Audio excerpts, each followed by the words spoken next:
بسم اللہ الرحمن الرحیم۔ السلام علیکم۔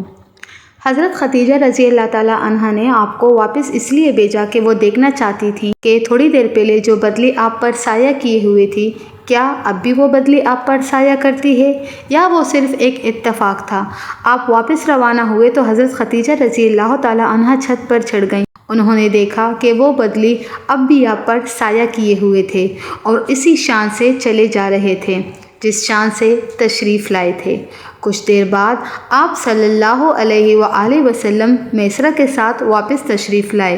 حضرت خدیجہ رضی اللہ تعالیٰ عنہا نے میسرہ سے وہ کیفیت بیان کی جو آپ نے دیکھی تھی۔ میسرہ نے فوراً بول پڑا، میں یہ منظر اس وقت سے دیکھتا آ رہا ہوں جب ہم شام سے روانہ ہوئے تھے۔ اس کے بعد میسرہ نے نستورہ راہب سے ملاقات کے بارے میں بتایا اور جس شخص سے خرید و فروخت کے وقت جھگڑا ہوا تھا اس نے جو بتایا وہ ساری بات بھی، 2 اونٹ جو پیچھے رہ گئے تھے ان کا واقعہ بھی سنایا۔ یہ تمام واقعات سننے کے بعد حضرت خدیجہ رضی اللہ تعالیٰ عنہا نے طے شدہ اجرت سے دگنا اجرت آپ کو دی، جبکہ پہلے اجرت بھی دوسرے لوگوں کی نسبت دگنی تھی۔ اس اجرت کے بارے میں علامہ حلبی نے لکھا ہے، حضرت خدیجہ رضی اللہ تعالیٰ عنہا ان حضرت صلی اللہ علیہ وآلہ وسلم کے لیے 4 جوان اونٹیاں اجرت کے طور پر طے کی تھیں، جبکہ آپ صلی اللہ علیہ وآلہ وسلم نے 2 جوان اونٹیوں کی بات کی تھی۔ پھر واپسی پر آپ صلی اللہ علیہ وآلہ وسلم وہاں سے جو کپڑا خرید کر لائے تھے اس میں بھی بہت نفع حاصل ہوا۔ ان تمام واقعات نے حضرت خدیجہ رضی اللہ تعالیٰ عنہا کو حد درجے متاثر کر دیا۔ آپ کو ان حضرت صلی اللہ علیہ وآلہ وسلم سے بہت لگاؤ پیدا ہو گیا۔ چنانچہ آپ نے ایک دفعہ ایک عزیزہ نفیسہ بنت منیہ کو آپ صلی اللہ علیہ وآلہ وسلم کی خدمت میں خفیہ طور پر بھیجا۔ اس نے آپ کے پاس آ کر کہا، اے محمد صلی اللہ علیہ وآلہ وسلم، اب شادی کیوں نہیں کر لیتے؟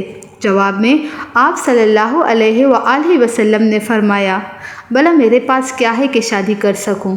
اس پر نفیسہ نے کہا، اگر آپ کو ضرورت ہی نہ پڑے بلکہ آپ کو مال و دولت، عزت، حسن و جمال، عزت اور سب کچھ مل جائے تو کیا آپ قبول کر لیں گے؟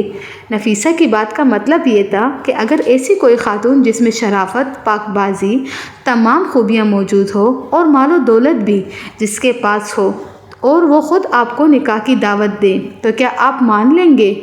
آپ نے یہ سن کر پوچھا، اور وہ کون خاتون ہے؟ اس نے کہا، وہ خدیجہ بنت خویلد ہے۔ آپ صلی اللہ علیہ وآلہ وسلم نے پوچھا، ان تک میری رسائی کیسے ہوگی؟ یہ کہنے سے آپ کا مطلب یہ تھا کہ میں ایک غریب آدمی ہوں اور وہ بہت مالدار خاتون ہیں۔ اس پر نفیسہ نے کہا، اس کا ذمہ میں لیتی ہوں۔ آپ نے رضامندی کا ظاہر کر دی۔ اس طرح شادی کی تاریخ طے ہو گئی۔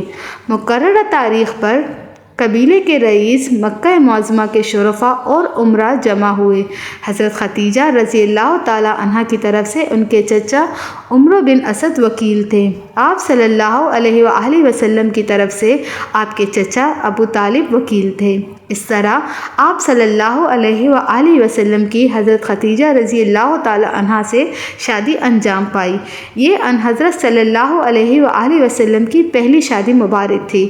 اس وقت آپ صلی اللہ علیہ وآلہ وسلم کی عمر مبارک 25 سال تھی اور سیدہ خدیجہ رضی اللہ تعالیٰ عنہا کی عمر 40 سال تھی۔ نکاح کے بعد آپ صلی اللہ علیہ وآلہ وسلم نے ولیمے کی دعوت دی۔ آپ نے 2 اونٹ ذبح فرمائے۔ اس روز ابو طالب بہت خوش تھے۔ انہوں نے اس موقع پر کہا، اللہ تعالیٰ کا شکر ہے کہ اس نے مصیبتوں اور غموں کو ہم سے دور کر دیا۔ آپ صلی اللہ علیہ وآلہ وسلم سے پہلے قریش کے بہت سے لوگ حضرت خدیجہ رضی اللہ تعالیٰ عنہا سے شادی کے خواہش مند تھے، لیکن ہر مرتبہ آپ انکار کرتی رہیں، اس لیے کہ اللہ تعالیٰ نے آپ کا رشتہ ان حضرت صلی اللہ علیہ وآلہ وسلم سے لکھ دیا تھا۔